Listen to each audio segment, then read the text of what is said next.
Hello friends, आज का हमारा विषय है स्वतंत्र भारत एट 75 सत्यनिष्ठा से आत्मनिर्भरता। भारत में केंद्रीय सतर्कता आयोग के द्वारा सरदार वल्लभ भाई पटेल जी की जन्म जयंती के अवसर पर 26 अक्टूबर से 1 नवंबर तक देश भर में सतर्कता जागरूकता सप्ताह का आयोजन किया जा रहा है और इस संदर्भ में देश भर में विभिन्न कार्यक्रम आयोजित किए जा रहे हैं। जो इस बार का थीम है सत्यनिष्ठा से आत्मनिर्भरता, यह एक नए भारत का दृष्टिकोण है और इस नए दृष्टिकोण को तभी प्राप्त किया जा सकता है जब नागरिक अपने दैनिक जीवन में सत्यनिष्ठा और नैतिक मूल्यों के प्रति प्रतिबद्ध होंगे। आत्मनिर्भरता के लक्ष्य को प्राप्त करने के लिए जो सत्यनिष्ठा का लक्ष्य रखा गया है, उद्देश्य रखा गया है, वो इसलिए महत्वपूर्ण हो जाता है कि जो आत्मनिर्भरता का लक्ष्य प्राप्त करना है उसके जो साधन होंगे उसमें सत्यनिष्ठता होगी। तो इस बार के थीम में इस बात पर बल दिया जा रहा है। अगर हम भारत के संदर्भों में देखें तो भारत को 1947 में स्वतंत्रता प्राप्त हुई और 1950 में भारत ने अपना संविधान अंगीकृत किया। संविधान के माध्यम से भारत में लोकतांत्रिक संस्थाओं की स्थापना की गई और उसके पश्चात लोकतांत्रिक संस्थाओं में जो प्रक्रिया है उस प्रक्रिया को भी लोकतांत्रिक बनाने पर निरंतर बल दिया जा रहा है। और इसी के साथ साथ जो संविधान में हमारे निहित मूल्य हैं, जो संविधान में निहित आदर्श हैं, उन आदर्शों को, मूल्यों को प्राप्त करने पर भी निरंतर बल दिया जाता रहा है। भारत उन देशों में है जिन्होंने स्वतंत्रता के पश्चात न केवल अपनी लोकतांत्रिक व्यवस्था को बनाए रखा है बल्कि उसे और मजबूती प्रदान की है। स्वतंत्रता से पश्चात से वर्तमान तक अगर हम भारत की यात्रा को देखें तो ये यात्रा लगभग 7.5 दशकों के पास की है, जहां पर कि भारत आज़ादी के 75 वर्ष पूरे करने जा रहा है और उसी संदर्भ में देश भर में आज़ादी का अमृत महोत्सव भी मनाया जा रहा है जिसके 5 स्तंभ रखे गए हैं। तो अगर हम इन 7.5 दशकों की यात्रा को देखें तो जो भारत की उपलब्धियां हैं वो भारत की उपलब्धियां इसलिए महत्वपूर्ण हो जाती हैं कि भारत ने जहां पर लोकतांत्रिक व्यवस्था को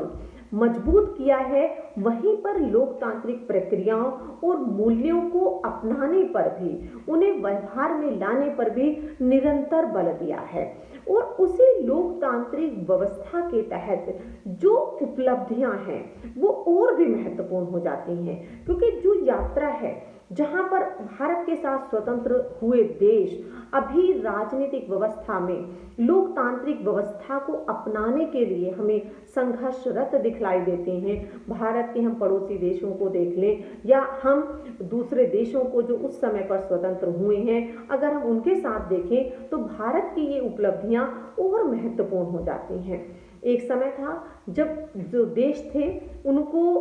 वो ये अनुमान नहीं लगा सकते थे कि भारत की जो उपलब्धियां हैं वो इतने कम समय में महत्वपूर्ण होंगी, लेकिन भारत ने जो इन 7.5 दशकों में जो उपलब्धियां हासिल की हैं वो बहुत महत्वपूर्ण हो जाती हैं। अगर हम इन उपलब्धियों को देखें तो उपलब्धियों को क्षेत्रवार यदि हम देखें तो वो इसलिए महत्वपूर्ण हो जाती हैं कि प्रत्येक क्षेत्र में भारत ने जो अचीव किया है वो बहुत महत्वपूर्ण है।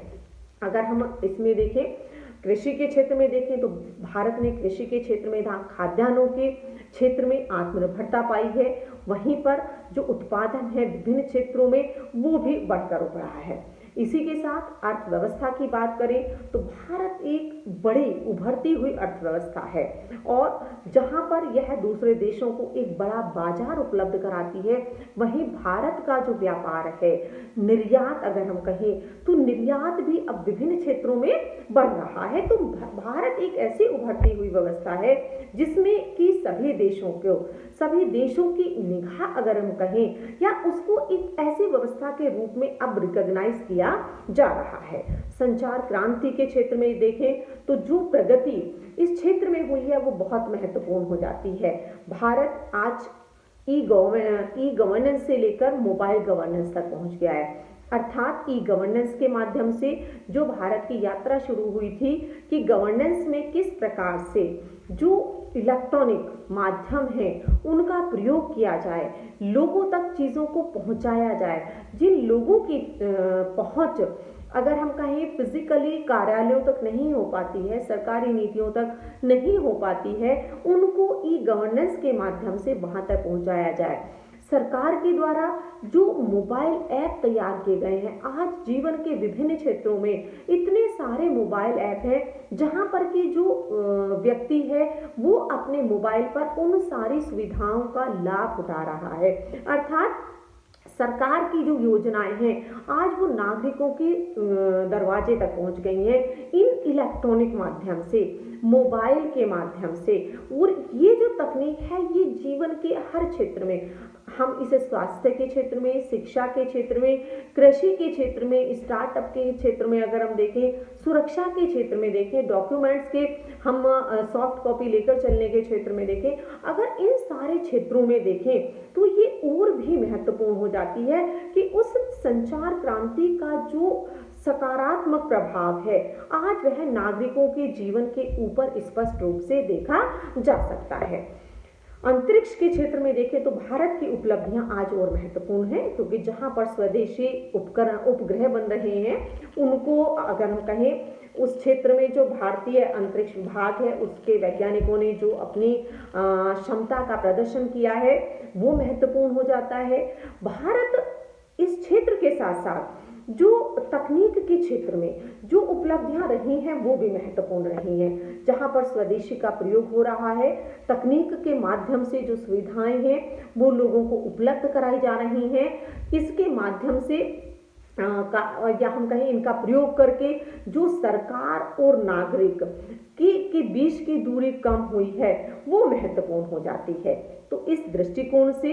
और एक और जो इसका बहुत अच्छा प्रभाव है वह है कि जो भ्रष्टाचार होता था इस स्तर पर सरकार के द्वारा जो योजनाएं नागरिकों तक पहुंचानी होती थी, जो लोगों तक पहुंचाना होता था लाभार्थियों तक, उसके बीच में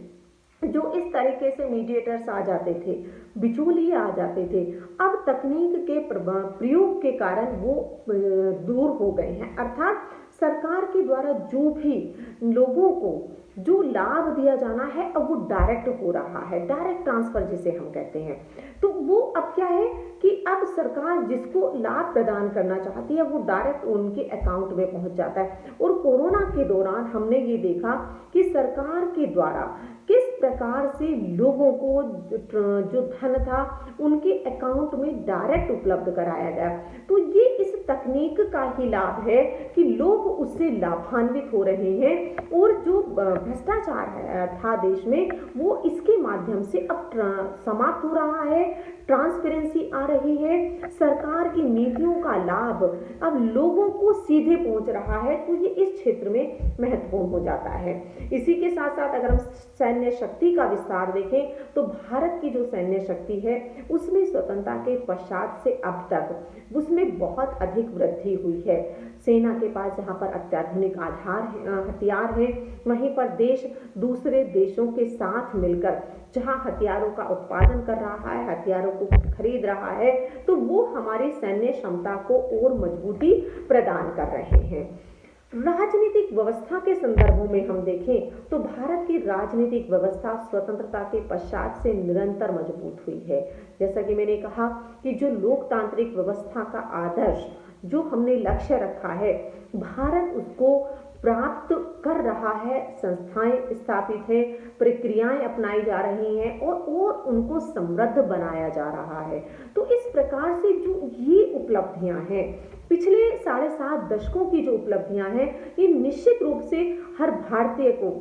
गर्व करने का अवसर प्रदान करती हैं कि भारत में आज हम इन सभी क्षेत्रों में देखें तो भारत आज आत्मनिर्भर हो रहा है। न केवल आत्मनिर्भर हुआ है बल्कि वह उन क्षेत्रों में निर्यात भी बढ़ा रहा है, दूसरे देशों के साथ सहयोग कर रहा है और उन्हें लेकर आगे चल रहा है। अब ये जो आत्मनिर्भरता का लक्ष्य है इसे सत्यनिष्ठा के साथ प्राप्त किए जाने की आवश्यकता है। हमारे यहाँ पर माना जाता है कि साध्य उतना ही अच्छा होगा जितने पवित्र साधन होंगे। अर्थात साधन और साध्य दोनों की पवित्रता की आवश्यकता है। इसलिए जो सत्य निष्ठा की बात है कि जब आत्मनिर्भरता का लक्ष्य प्राप्त करना है तो वह सत्य निष्ठा के साथ होना चाहिए। उसमें जो आदर्श हैं, मूल्य हैं, सत्य निष्ठा है, उसको एक साथ रखा जाए और उसके साथ जब आत्मनिर्भरता को प्राप्त किया जाएगा वो निश्चित रूप से महत्वपूर्ण हो जाता है। क्योंकि जैसे हम आर्थिक विकास की बात करते हैं, जब हम भारत के आर्थिक विकास को देखते हैं स्वतंत्रता के पश्चात,